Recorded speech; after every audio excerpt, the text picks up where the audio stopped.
IFM News. IFM News. IFM News. Lokal. Aligyan na isayang ka ti Project Season 3 planting activity iti ili ti Pagudpud. Babaan na iti Ilocos Norte Youth Development Office. Nakipagpaset iti aktibidad dagiti Sanggunian Kabataan Official.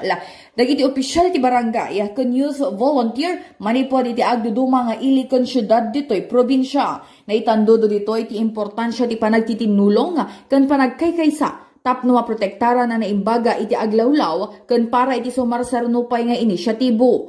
Babaan iti nasaw nga aktibidad, may pakpakita, agasapulan da iti agtutubo tapno aksyonan ti problema ti makalkalbo kabambantayan nang rona tata at syempo ti panagtutudo. May naikitireto yung maalalo ko iti publiko nga ugalyan ti panagmulat ti kayo, karag iti arubayan kanliklikan iti illegal logging when deforestation activity kasapay da iti aktibidad ang makaperdi iti aglawlaw. Para iti IFM News, Idol Bernadette Toledo, Tatak, IFM. IFM News. IFM News. IFM News. Lokal.